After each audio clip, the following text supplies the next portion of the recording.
다섯째 날, 예수님의 기도. 네, 예수님의 기도.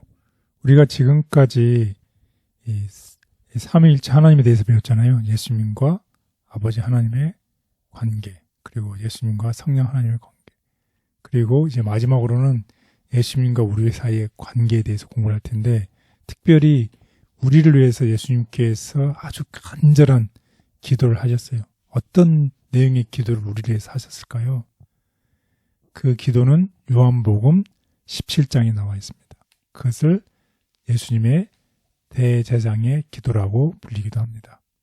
이 기도는 여러분이 다 아시는 것처럼 고벨 설교를 마무리 짓는 거죠. 예수님께서 인류를 회복시키기 위해서 궁극적으로 하나님과의 원래의 인격적인 관계로 돌아가기 위해서 이 땅에 오셨어요. 그러니까 우리를 구원하시고 우리를 원래의 상태로 회복시키기 위해서 예수님께서 아버지 하나님께서 아들 하나님을 이 세상에 보내시고 예수님께서는 이제 순종하시고 우리를 구원하시기 위해서 이 땅에 오셨어요. 그래서 이 땅에서 마지막 목요일 밤 고벨 설교를 하시고 이제 곧 이 땅을 떠나실 것이고 이제 십자가를 지실 것이죠. 그때에 이 제자들에 대해서 이 사랑을 다시 한번 나누고 싶어 했고, 그분은 제자들이 자신과 아버지와 성령 하나님 사이의 긴밀한 관계를 어떻게 이해하기를 원하셨어요. 아까도 말씀드렸지만 삼위일체 하나님께서 각각의 존재하지만 역할이 다 다르죠. 아버지 하나님의 역할, 아들 하나님의 역할, 성령 하나님의 역할은 다 다르지만 이 세 분 하나님의 이 골, 타겟은 어떻게 똑같다는 것입니다. 그래서 특별히 자신이 아버지 하나님과 성령 하나님과 갔던 그런 인격적인 관계를 누구하고도 갖기를 원하셨어요. 이 제자들하고도 갖기를 원하셨어요. 그래서 결국 그 관계가 결국 오늘 우리에게도 이런 관계를 갖기를 원하신다는 것입니다. 그러면서 자신의 설교를 마무리 지면서 기도를 하셨어요. 그 기도의 내용을 우리가 요약해보면 다음과 같습니다. 첫 번째 2절 3절에는 아버지로부터 영생을 주는 권능을 받으셨어요. 그리고 4절에는 자기에게 맡겨진 일을 다 이루었다.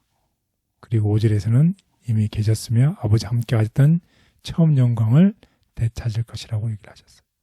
그리고 6절에서 8절에는 제자들에게 아버지를 알게 하셨습니다. 그러면서 이 제자들을 위해서 기도하기 시작하셨고, 이 요한복음 17장 이 후반절에 나와 있는 것처럼 예수님을 알고 믿게 된 우리를 포함해서 기도를 하셨어요. 뭐라고 기도하셨을까요?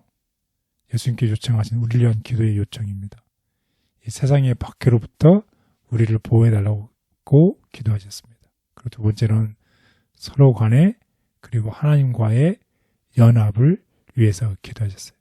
결국 우리 사이의 연합, 하나님 사이의 연합을 위해서 예수님께서 우리를 위해서 기도하셨습니다. 그리고 세 번째로는 우리의 성화를 위해서 기도하셨어요. 우리가 거룩하게 하나님처럼 살아갈 수 있도록 그 일을 위해서 기도를 하셨습니다. 그리고 네 번째는 우리가 세상 앞에서 하나님의 사랑을 이웃들에게 증가하는 존재가 될 수 있도록 우리를 위해서 기도하셨습니다. 그리고 마지막으로 우리가 예수님과 함께 있을 수 있도록 이렇게 기도를 하셨어요.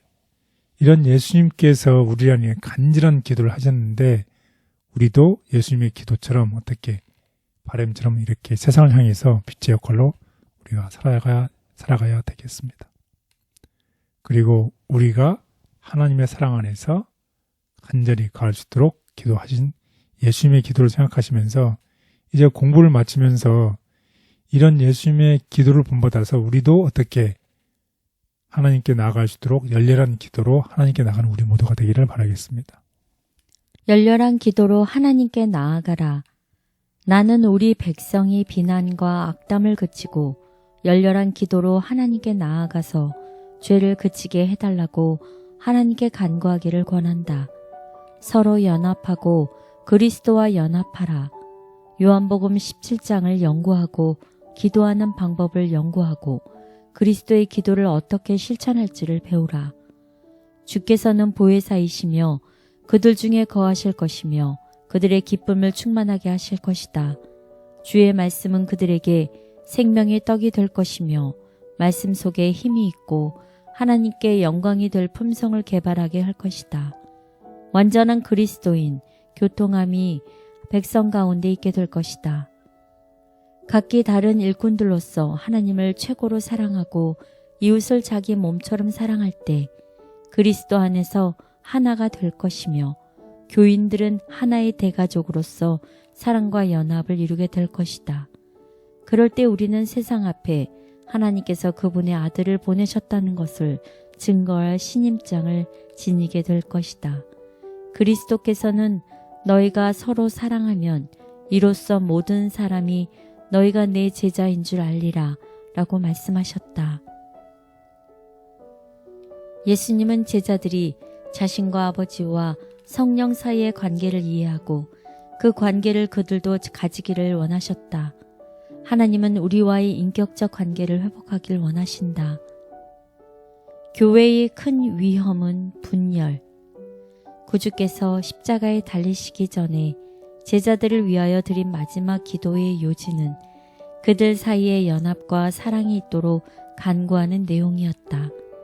십자가의 고민이 그분 앞에 있음에도 불구하고 그분은 자신을 위하여 간청하지 아니하고 지상에서 당신의 사업을 추진하도록 위탁받은 자들을 위하여 간청하셨다. 가장 격렬한 시련이 그들을 기다리고 있었다.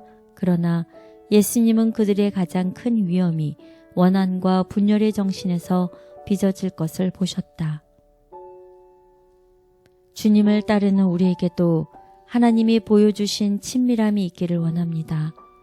우리 사이에 갈라진 틈이 있다면 메워주시고 진리를 사랑함으로 우리가 서로 가까워지게 도와주셔서 하나님의 진리 안에서 연합하는 기쁨이 있게 하옵소서. 예수님의 이름으로 기도드렸습니다. 아멘.